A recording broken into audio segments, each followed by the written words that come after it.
Welcome back to another episode of Cape Ann Today. I am speaking today with Backyard Growers Executive Director Alison Difiore and their Development Director Katy Marques. Hi, you guys.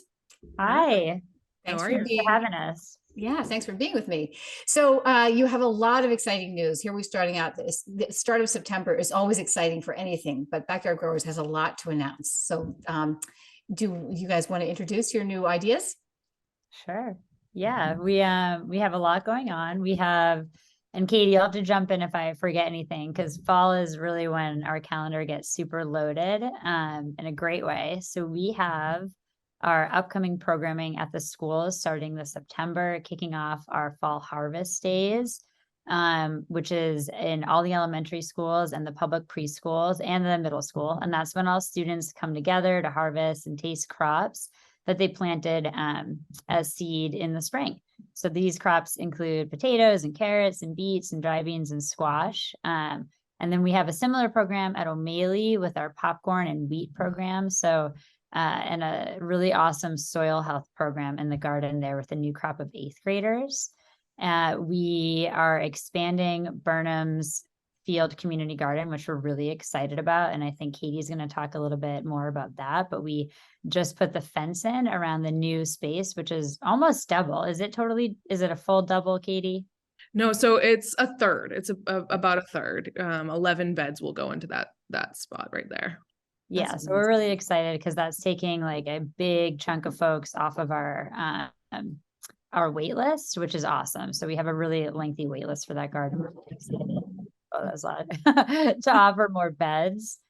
And we are also going to be breaking ground with our agriculture project, which has been something that started before my time. So it's a project that I've kind of picked up the reins on since starting as the executive director at Backyard Growers. And it's in collaboration with the Gloucester Housing Authority and Studio Full Designs. We work with their architect, Claudia, and a bunch of other really awesome partners like Essex County Community Foundation. And we're putting in really amazing and well-designed food growing and food sharing spaces at the Willowood Housing Authority neighborhood. And so we're breaking ground soon. We're having a breaking ground ceremony next week, which we're really excited about. It's been something that's been in the works for a really long time. So everyone's really eager to see it come into fruition.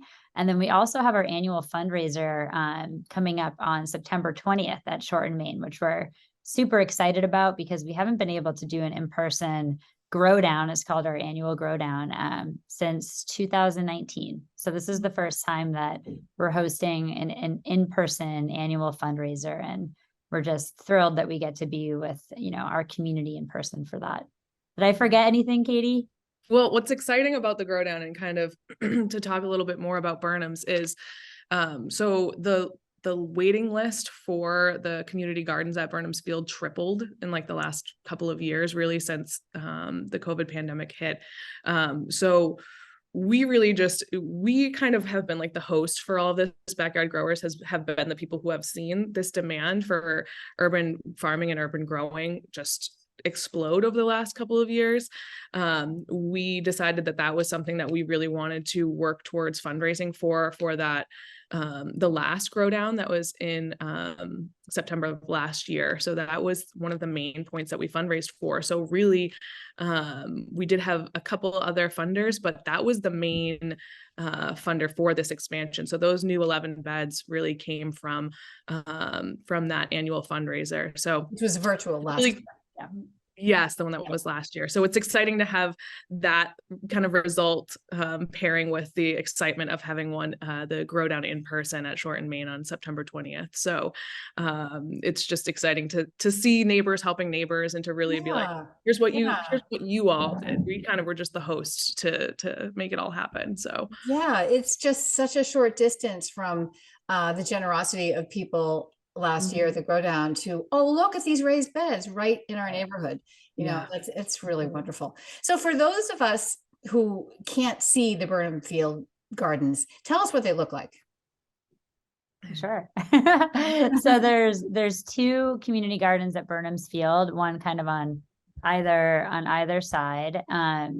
and they each have, I should know the count offhand, and maybe Katie does, but they each have Yes, so with this expansion, we'll reach 50 beds. total. So Raised two, yeah, beds. total, Yeah. yeah. So which are 4 by 8 feet.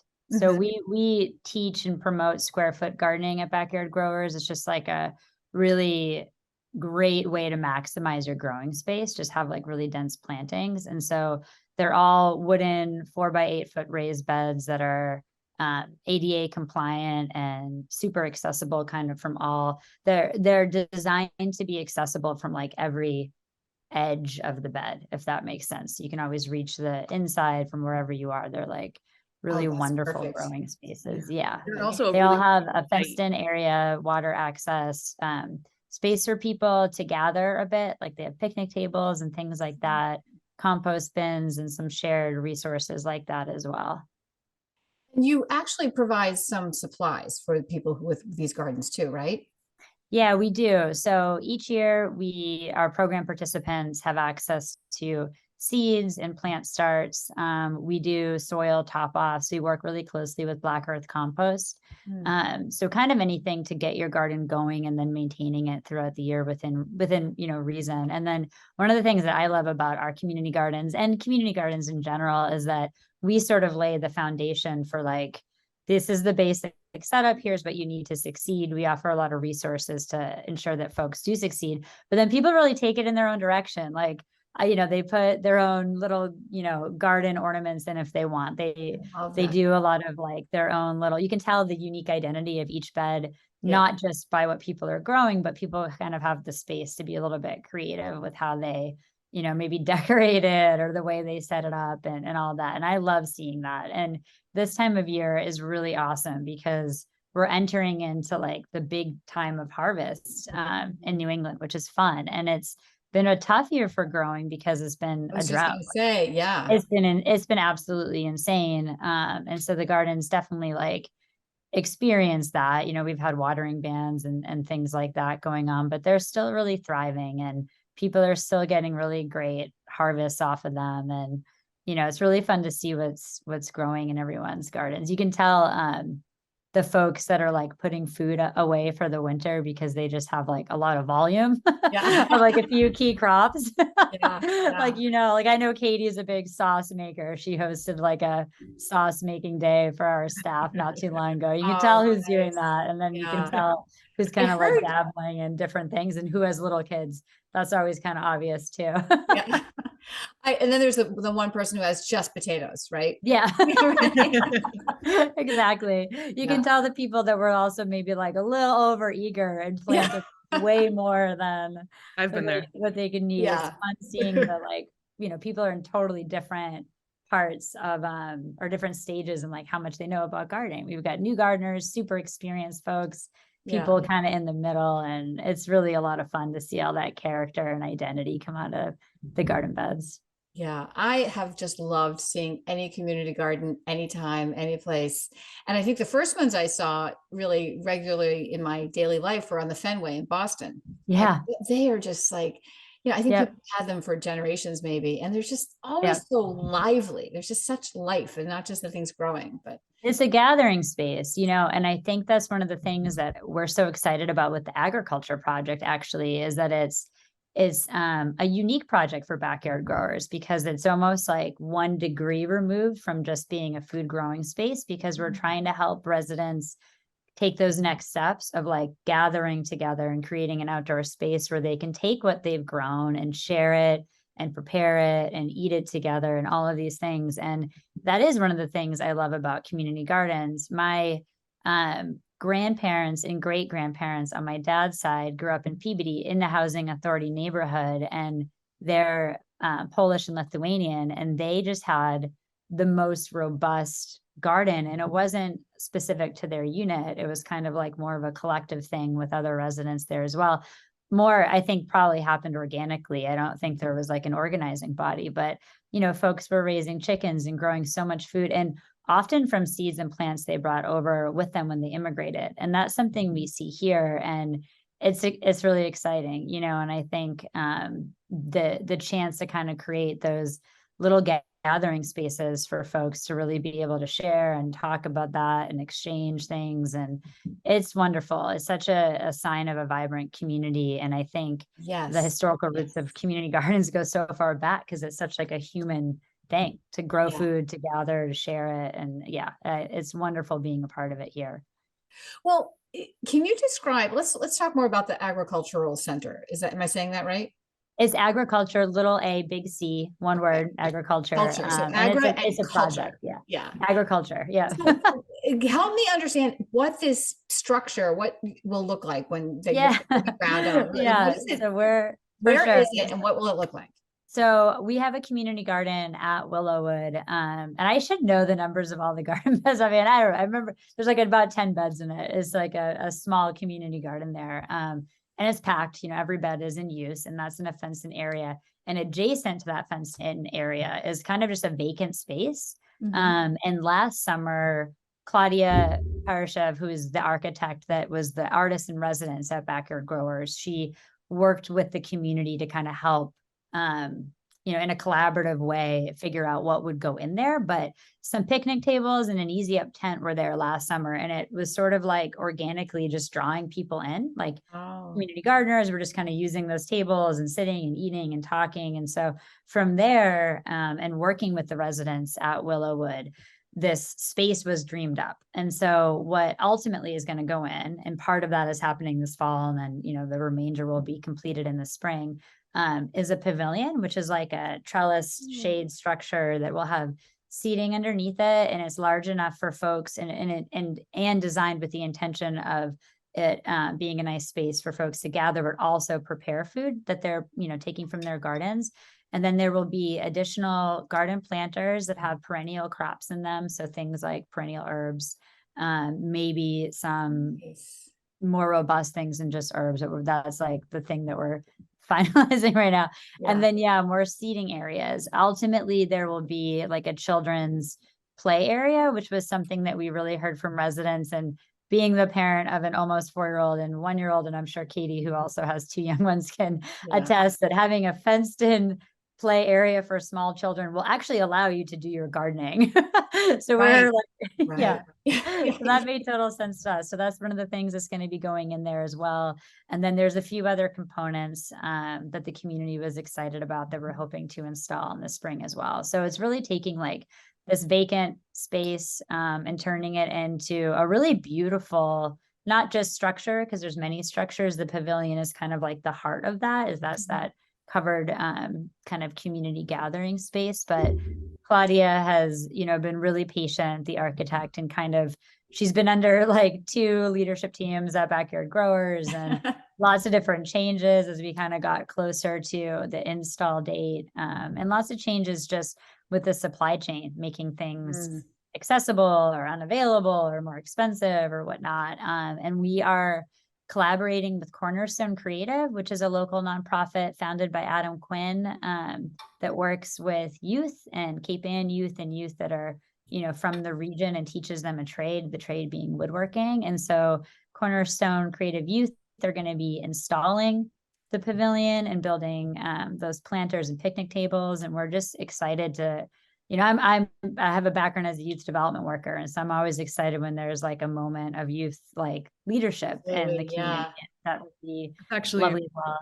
Yeah, we're working with Aranio Landworks on hardscaping and kind of the site prep, which is pretty extensive because of a knotweed invasion that's there. If anyone's dealt with that invasive species before, they know that can be really tricky. And so Matt Aranio has been helping us with that. And then Building Center is donating, I think, all the lumber that we're using for building the pavilion, which is really wonderful. So it feels like an ECCF, Essex County Community Foundation, and a lot of other partners have been really instrumental in making this project happen. So we're really excited that it feels like another big community effort. Like there's just so many folks that are involved. And Katie, if I'm missing anybody. Well, one thing I was going to say is part of the fundraising for the Grow Down this year is going to be to pay the youth of Cornerstone Creative for their work at agriculture, because that was a partnership we were really excited to have the ability to bring on for the agriculture project. So yeah, that was a newer twist that is awesome. I mean, we started trying to figure out who's going to install this, and there's all these labor shortages. And then one of my team members here mentioned Cornerstone Creative, which is like a pretty new nonprofit. And so we're like, started during the pandemic. Yeah. They were Yeah. 2020 there. And are they based in Gloucester? They are. Yes. Wow. Yep. And Adam They're Quinn's right a down on the graduate of court. Gloucester High too. Okay, that's Yeah. great. Yeah, and Yeah. I really believe in paying people. So Yeah. yeah. So do we. Yeah. You're right. I think it's really important. So, It is. Yeah. so more. So, Katie, why don't you just give us a few more nuts and bolts about the Grow Down? Because that's So your wheel. it's September 20th. It's at Shorten, Maine. We've hosted it at Shorten, Maine in person before the pandemic. So 2019 was our last in person, but it's kind of always been at Shorten, Maine. And they have their delicious pizzas will be there. Their meatballs will be there. Their delicious salads. We're amazing and super Okay, locally based too, right? So good. Yeah. So Iron Ox Farms and Cedar Rock Farms have agreed to donate a lot of the vegetables that will be used for the evening. So it's really going to be farm to table, a really delicious meal. We have the most amazing food and drink donors. I'm so excited. I hope We've got Sandpiper Bakery, Mayflower. I'm excited about the wine donations. So we have Helen's going to be bottle natural shop. wine. Oh, I love all these people. Cellar. Yeah, Seed and Cellar. We have Ryan and Wood. We're going to do some signature drinks from Ryan and Wood. Oh, great local business. Yeah. Rockport Brewing, Great Marsh. I'm worried we're going to forget someone because we've had such a turnout. It's like everyone we called to ask if they would help us has, been super happy to. And it's just it's great. Yeah, it's going to be really amazing. And so we're excited to fundraise really what we want to fundraise for during that. We do a fund a need auction during it. So it's kind of like a really interactive way to get people involved and to kind of give more information about our programming in a fun manner. So we're going to raise funds for the new gardeners at Burnham's. We're going to create new gardener kits for them. And we also are going to fund another big fundraiser. A moment is for the Cornerstone Creative team in the build structure at agriculture. They also want to help us do some of the modular seating potentially. So lots of fun stuff for that aspect. Yeah, as lots well. of great ways to get involved. It's a great event. And then when you're there, there's like all these extra ways you can get involved through the auction, which is exciting and kind of what it's all about. So well, and it sounds like the best meal to be had on Cape Town. I'm so excited. Thinking about it right now. I'm so excited. Yeah, I mean, Sandpiper left Gloucester, and I think we all cried. And Mayflower's leaving Rockport. We should bring them all back in. I love all these. Well, it was a plan, but she's moving to Essex, and Sandpiper went to Ipswich, right? Yeah. Yes. Yep. Yeah, I know. So, it's really a loss. Reasons to go on 133. Yeah. Exactly. Well, anything else you want the community to know about before we go? No, we really want folks to buy tickets to the Grow Down. We've got, I think, about a week left before our numbers have to be finalized. So we're really hoping people will join us. It's going to be a great event. It always is. We have music from some awesome local musicians too. So please buy your tickets. You can get them at our website. And we're always website. Website plug. Backyardgrowers.org. Yeah. Backyardgrowers.org. Thank you. Yep. And we're always taking applications for the community gardens. Like we said, the list is this will clear a little bit off of the top of the community garden list, but there still will be a wait. But we're always taking applications, and that's also available if you'd like to apply on our website as well. Oh, and we are recruiting new board members. So we're doing an open call. If anybody is really interested in joining a board, our current board is amazing. They're like a joy to work with, and we're looking to add more folks. And you can also reach out to us, and there's information at backyardgrowers.org about that as well. And there will be at the Grow Down too. Great. Good to know. Well, thank you for all the work you guys are doing. It's always exciting to talk to you because you've just always got great food and youth and hope and joy happening around you. So thank you for that. Thank you for having us. We love bringing happy stories. Yes. Here's to the happy stories, right? Yeah, that's right. Multiply those. Yeah, exactly. All right. Well, I'm sorry I do have to miss this event next week, the Grow Down, but I will be there in spirit and in other ways. Thank All you. right. Thank you so much. Thank Thanks you. for having us. Yeah, take care. Bye.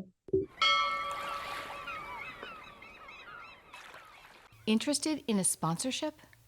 Email sponsor@1623studios.org to learn more.